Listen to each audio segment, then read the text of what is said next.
he spends his entire life acting like a pathetic, weak mob character, but he is actually a secret max-level magic god, pulling all the strings from the shadows. Deep within a dark, magical realm, our resident Chuni Bu protagonist, Cid Kagenou, struts around in his edgy, pitch-black Shadow Garden gear, while blue magical energy swirls around his boots. Seriously, his main quest in life isn't to be a generic RPG hero or some final boss, but the ultimate puppet master pulling the strings from the background. He stands in his mental happy place, flanking himself with an imaginary elf girl and an army of masked followers. Smirking under his hood, like a total dork, whose eyes flash red because he desperately wants to be the Eminence in shadow. This whole dream started in his past life as a basic school kid, where he dreamed of posing dramatically in a feathered hat with flower petals. Back in the real world, young Cid spent his nights in a dark bedroom, staring at a glowing computer screen, pretending to be an unremarkable mob character at school, while secretly undergoing a brutal physical grind on the weight bench. He spent his days ignoring high school socialites, reading books, and mastering martial arts, while hiding his power level under a shadowed face. He sat hunched over his desk, preparing for his shadow-broken career, fully aware that no matter how much you bench, you still get deleted by a modern military squad in a gunfight. He even calculated that a direct nuclear strike would vaporize him instantly. Which is a massive skill issue for a wannabe shadow deity. So what did he do? He wore a victory headband and crammed his brain with crazy theories to avoid getting nuked, desperately scribbling notes and researching bizarre mystical methods. After losing his mind over a knockoff magic book, he decided he had to unlock actual magical energy. He went on a solo budget pilgrimage wearing a goofy straw hat, meditated under freezing waterfalls, did extreme yoga tree poses, prayed on a random wooden cross, and literally smashed his bare head against tree trunks until he bled. Then, one night on a dark road, he saw flickering headlights. Convinced he'd finally found the magical source, he sprinted toward it and got himself completely pancaked by a massive oncoming delivery truck. Fast forward to his isekai reincarnation as Cid Kagenou, where he retains all those ridiculous memories.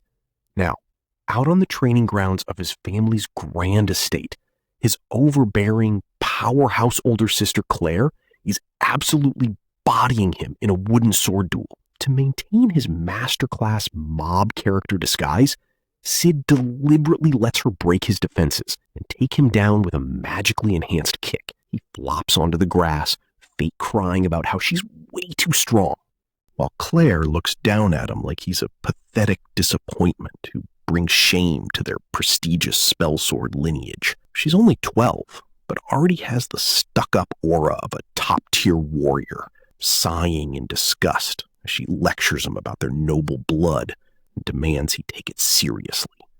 Cid plays the weak, submissive little brother perfectly, so Claire summons a flashy magic orb and holds her wooden sword horizontally to continue her condescending lecture about his lack of magic, technique, and physique. She predicts he'll always be a bottom-tier apprentice, but then decides to flex by charging her blade with glowing energy. With one clean horizontal slice, she explodes a massive boulder and strikes a proud pose amidst the rubble. Cid does his best NPC impression, cheering with fake starry-eyed wonder and asking for her secret. Claire smugly sheathes her sword, says it's impossible for him anyway, and tells him to clean up the shattered rocks while she heads inside. The second she's out of sight, Cid's goofy loser act vanishes instantly. A devious grin spreads across his face, because at just 10 years old, he's actually a max-level magic prodigy. He praises his own flawless acting and starts effortlessly juggling the heavy, broken boulders in a high-speed loop. He balances the heavy stones perfectly on his fingertips and knows he can execute crazy physical feats. He resolves to keep his true fangs hidden like a proper shadow broker. He plays hacky-sack with the rocks, but realizes he still hasn't figured out how to survive a nuke. Since nukes don't exist in this fantasy world, he could technically ignore it. But our perfectionist protagonist refuses to compromise his edgy standards. Eager for a live fire test, he sprints toward the nearby dark forest under the twilight sky, hoping to hunt down some local bandits to test his gear as night completely consumes the woods. Over at a chaotic bandit camp hidden deep in the dark woods, a rowdy gang of bandits is throwing a victory party inside a run-down wooden building. The stubble-faced leader and his light-haired lackey are chugging alcohol and celebrating their successful raid, while a bald thug laughs about how easily they slaughtered a helpless merchant woman and her young boy earlier. In their sick, twisted memories, we see the tragic victims slumped over a bloody cart, while these scumbags mock them. Back in the present, the bald bandit chuckles at how careless merchants are, and the leader smugly begins to recount how he threatened them. He laughs and mutters about making them show their valuables. Suddenly, Cid crashes through the roof like a complete maniac, scaring the absolute crap out of the dark-haired thug and sending the leader reeling. Brandishing his weapon, Cid lunges into the camp, screaming a wild battle cry, leaving the bald bandit sweating in terror and the leader yelling about who this weird kid is. Our boy Cid strikes an edgy combat stance, screams a classic thug line about handing over their valuables, and gets labeled with a hilarious protagonist text box. He demands their gold, pointing his dark slime weapon at the bald thief and ordering him to jump. The terrified bandit complies, and when Cid hears a satisfying coin-clinking sound, he happily claims the loot. The spiky-haired bandit is utterly baffled by this weirdo, but Cid just tells them to stay calm, while claiming he's just a passing, unremarkable midget. He then launches into a full-blown commercial pitch for his custom-made slime suit and slime sword, explaining that slimes can change shape with magic, to the utter horror of the surrounding thugs. In a funny flashback, we see Cid blending caught slimes into jelly to craft an ultra-high conductivity suit and sword, complete with stylized, strong and cheap infomercial slogans. He boasts about their 99% magic conductivity and lunges forward, slashing the bald bandit's chest while offering the gear to the lady of the house. He unleashes a barrage of high-speed aura slashes, instantly slicing open the light-haired bandit and cutting down the reddish-brown thug with a brutal cross-slash. Cid laughs like a literal psychopath with jagged teeth, earning another protagonist label as he turns the entire camp into a bloody blender. Standing in the quiet, blood-soaked camp, he casually shrugs off the massacre. The battered bandit leader glares in pure hatred, and Cid realizes he only has one target left to test his nifty function number 2 on. The desperate leader screams about being a royal capital Bushin master and unleashes a heavy downward slash. The blade hits Cid's chest with a metallic clang, doing 0 damage and leaving the leader in shock. Cid smugly points to his intact slime suit, explaining that it has incredible defensive armor stats. The frustrated leader swings again, but Cid effortlessly dodges while critiquing the Bushin sword style. He flips through the air with extreme agility, leaving the leader completely unable to track his speed. When the leader asks where his sword went, Cid delivers a brutal mid-air kick that sends the boss flying. He reveals that nifty function number 2 lets him draw his slime sword from anywhere, adding a final burn by noting the leader was actually stronger than his sister. Cid stands victoriously among the wreckage, loots a heavy pouch of stolen coins, and dramatically tells the dead merchants that their stolen goods will now fund his rise as the Eminence in shadow. However, his attention is caught by a weird, cloth-covered cage. He pulls back the cover, expecting a slave, only to find a rotting, pale, corpse-like figure that lets out an eerie whistle. Realizing it's still barely breathing, Cid recognizes the symptoms of possession. He recalls how the church claims to purify these cursed people, but actually massacres them behind closed doors to keep the public happy. Suddenly, a massive, unstable magic wave crackles around the rotting body. Recognizing the immense magical potential, Cid gets a devious grin on his face and decides to steal this test subject for some wild magical experiments. Back at his secret forest base, after several days of intense magic tweaking, Cid stands in his academy uniform holding a cleaver and a hammer, admitting he was completely shocked by the results of his experiments. It turns out the gross, rotting blob of flesh was actually a gorgeous, top-tier blonde elf girl. Cured and radiant, Alpha stares at her healed skin in absolute disbelief, immediately kneeling before Cid with tears of intense gratitude and offering to devote her entire life to him. Cid casually dismisses the heavy proposal, but internally, his Chunibyo brain starts spinning. He sits on a crate and asks if she wants to be his follower in Shadow Garden, which predictably confuses her. Realizing she has absolutely no idea what he's talking about, he knows he needs to set a concrete goal. After quickly brainstorming a wild fantasy trope to manipulate her, he declares her name is now Alpha and makes up a massive lie on the spot. He gravely announces that their grand mission is to stop the resurrection of the demon Diabolos. Alpha, sweating in confusion, asks if he means the demon from the fairy tales. Cid confirms this with a straight face, launching into a fabricated history lesson about how 3 ancient heroes defeated Diabolos. He claims the cult covered up the truth and that Diabolos cursed the heroes' descendants. He describes how this curse is passed down, calling it the curse of Diabolos, which explains her possession illness. Scratching silly drawings in the dirt with a branch, he explains that her rotting skin was actually proof of her heroic lineage. Alpha clutches her head in anger, furious that hero descendants are persecuted instead of revered. Cid points his stick at the drawings, explaining that a secret shadow organization called the Diabolos Cult rewrote history to wipe them out. He adds that they are actively trying to revive the demon and designates them as their ultimate enemies. He claims this deadly cult operates entirely in the dark and erases anyone in their way. Since he employs the same sneaky tactics, he plans to stand up to them from the dark while striking a highly dramatic pose.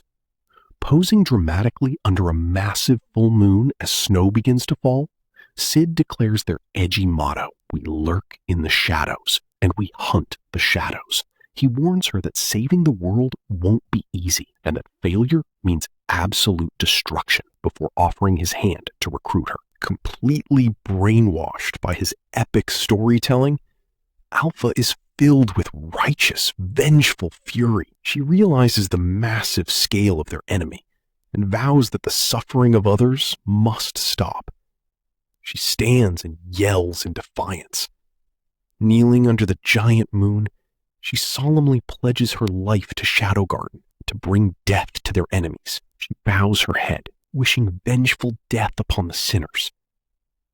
The intense atmosphere instantly evaporates as Alpha bashfully clutches her collar while Cid stares at her with a blank, deadpan expression. Internally, our boy is absolutely celebrating because he totally nailed the roleplay. He maintains his deadpan face while realizing she's fully invested, smirking at how easily she bought his improvised act. As they walk through the snowy woods, Cid happily plans to keep this hilarious roleplay going forever, reminding himself that the cult doesn't actually exist, but his eyes glow anyway as he commits to the bit, already excited to use more cheesy lines about the demon's revival before a final note teases the next installment of his ridiculous journey.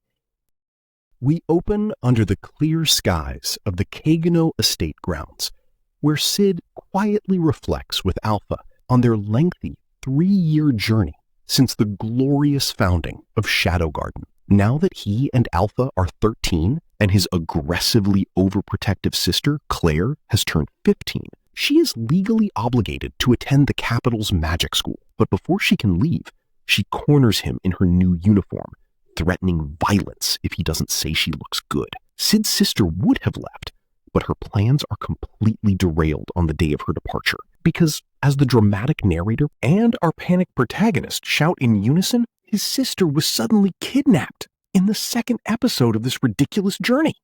Talk about a generic fantasy hook. In her empty room, the bald patriarch of the family strokes his goatee, praising the kidnapper's stealth, and claiming the culprit must have been exceptionally skilled. The mama tilts her head with a sweet, angelic smile, asking if they were truly powerless. But when the pops tries to dodge the blame by claiming he can't be held responsible for sleeping through it, she morphs into fanged absolute rage and punches him. She launches him across the room, screaming that he shouldn't make convoluted excuses and despairing over their family's only hope, leaving him weakly whimpering on the floor. Watching his parents fight, Cid nervously wonders if his hairline is doomed. He shrugs it off, walking down the quiet hallway, musing on how magic lets women be exceptionally strong and frequently makes them heirs. Content with his lack of presence, he slips through the lavish parlor, completely content with his unremarkable status. Then he enters his bedroom to lock his door, exhaling deeply as he lets his background character mask slide. Sensing a stealth build by his window, he calls out to his subordinate, prompting Beta to step out from the white drapes, clutching a bundle of gathered documents. Cid questions where Alpha is, and Beta reports that she is looking for Claire's tracks, before adopting a grave tone to announce that the culprit is a high-ranking officer of the Diabolos Cult, specifically one of their highest-ranking commanders. Fully committing to the bit, Cid asks why they took his sister, and Beta explains that they suspect she might be a hero's descendant, pointing toward the northern region on her maps. Cid poses dramatically, mentally noting that Beta is their third member, and that Alpha keeps picking girls up like stray cats. Suddenly, Alpha appears to proudly praise their sleek new slime suits. Cid is highly entertained by how they play along with his shadow routine, endlessly elaborating on his fabricated cult backstory. When Beta starts translating ancient letters pointing to the cult, Cid decides to act cool despite knowing it doesn't exist, and hurls a folding knife directly into the desk map. He sits back and declares that his knife throw reveals where they are keeping Claire, explaining that the northern base is a fake and the real one is south. Beta blinks in surprise at the lack of markings, but suddenly gasps, her brain performing Olympic-level mental gymnastics to process the coordinates and conclude that there must be an underground hideout in the south. She looks up with tears of pure devotion, stammering in absolute awe of his instant analytical skills and how he understood their hidden meaning while looking at him with worship. Striking a sharp pose, Cid corrects her that she must refer to him as Shadow, pointing toward the horizon as he orders a midnight rescue. Beta bows in unison, leaving our protagonist internally laughing at how they follow up his random, fabricated lies with an Oscar-worthy performance. Cut to the gloomy, damp underground prison of the southern region, where the steady echo of water droplets sets a classic dungeon crawler mood. Clicking his boots, the tall blonde cult officer Rex approaches the iron bars, mocking his captain, Cid Kagenou, by asking how she is holding up. Kneeling in heavy chains, our feral sister instantly recognizes his punchable face as the prestigious but trash-tier Viscount Olba, who got utterly clapped in the first round of Princess Iris's tournament. She laughs in his face, ruthlessly roasting his pathetic tourney defeat and calling him the ultimate first-round loser. Rex instantly throws a lethal kick at her skull, but she ducks it like a pro, letting the force crater the stone wall behind her. Surprised by her high reflex stat, Rex admits she's got genuine mechanics instead of just throwing magic around wildly. Remaining completely unfazed by the rubble, Claire smugly boasts that her bratty brother taught her how to optimize magic when Rex questions who her sibling is, and she proudly claims her bratty brother. We get a quick training flashback of her aggressively styling on young Cid while secretly stealing his masterclass techniques. Though Cid always ended up eating grass, which is exactly why she bullies him every single day in the present. Back in the dark cell, she demands to go home, but Rex pivots to asking if she's felt unwell or suffered possession debuffs, like rotting black spots. She scoffs at his fake doctor act, recalling how Cid cured her with weird stretching exercises a year ago and left her feeling perfectly fine. Rex realizes she's had the symptoms and is definitely compatible. And when Claire demands answers, he refuses and threatens to investigate her brother. Big mistake. Delivering a sudden, violent strike that connects directly with Rex's face, Claire breaks free from her shackles and unleashes an insane, blood-soaked anime rage aura, whispering that she will end him. Rex is horrified by her self-mutilation build, but Claire just steps forward, howling that she will slaughter his entire lineage if he touches Cid.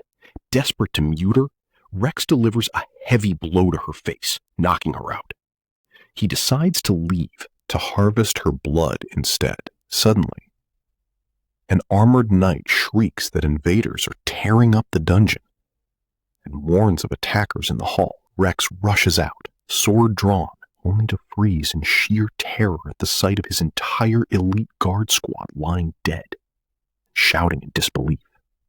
A massive wave of magic violently explodes the ceiling. Sweating and unable to track her speed, Rex watches Alpha step out, flanked by several masked members of Shadow Garden. They declare doom upon the Diabolos Cult. With Alpha standing tall as her silver hair frames her mask and gliding past him to whisper about the demon Diabolos and the truth behind possession, Rex loses his absolute mind, screaming to know where they learned their top-tier endgame guild secrets. Alpha simply turns her back as Rex desperately rants about their leak, which shouldn't have been possible, but she immediately cuts him down with a lightning-fast slash that brings him to his knees. Smiling beneath her mask, Alpha claims they won't kill him as her nearby subordinate giggles because they need info. Cornered, Rex swallows a shady rage-enhancing pill while Alpha watches calmly, triggering a grotesque awakening transformation that shatters the floor. While the Shadow Garden babes stand perfectly unbothered, Beta flags his escape through the wall and urges to chase, but Alpha smugly stops her as Beta turns back in surprise, claiming that their god-tier boss, Shadow, already predicted this escape path and is waiting up ahead because Cid foresaw how this would go, which leaves Beta beyond words. Meanwhile, deep within the vaulted corridors of the massive Southern Underground facility, our Chunibyo King Cid is posing in full Shadow cosplay, completely oblivious to the fact that he got lost and separated from his team. With his cloak billowing dramatically, he mentally notes that this bandit hideout has way too high of a production budget. Suddenly, Rex stumbles in, wheezing and totally shocked, which Cid immediately frames as a mandatory boss-level event. Rex gets into a defensive stance and swings his blade in a frantic lunge, but Shadow casually blocks his ultimate physical strike with a single index finger. While Rex is drowning in sheer horror, Cid's analytical inner monologue notes that this bandit actually has a massive mana pool, even higher than Alpha, but possesses an absolutely zero-tier swordsmanship build. To Cid, relying strictly on brute force magic is incredibly crude and, frankly, quite boring. In his past life, he learned the hard way that spamming raw damage without spacing leads to a quick game over, which fully justified his current highly optimized survival strategy. Deciding to flex his physical gaming expertise, Shadow reaches for his waist, declaring he must step in to show him how real combat works, as he audibly sheathes his weapon.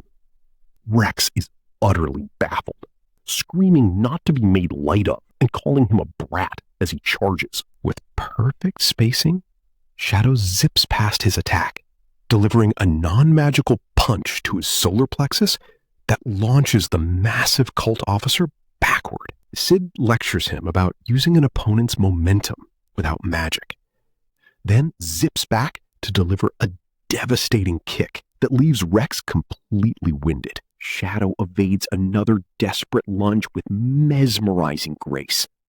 Facing an absolute wall of skill, Rex has a classic villain flashback to his childhood training, remembering how utterly helpless he felt against his former master, realizing this boy's power gap is just as vast.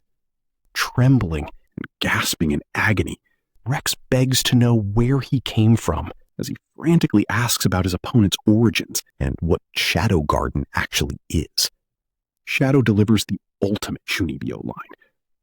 We lurk in the shadows, and we hunt the shadows, stating that is their sole purpose. Rex desperately snarls that opposing them is hopeless, and that they stand no chance, since the darkness runs far deeper than they know. Shadow countersmirks, claiming they will simply burrow ever deeper. Insulted, Rex screams that this isn't a game, and calls him a little shit, greedily popping a handful of illegal magic pills and clutching his chest as they react, to amass immense magical power to show off his ultimate strength and complete his awakening giant form. The massive giant slams his blade, breaking the tiles, prompting Shadow to leap backward. Rex swings wide, laughing maniacally and roaring that it is useless, and screaming in triumph, boasting about his raw strength and power.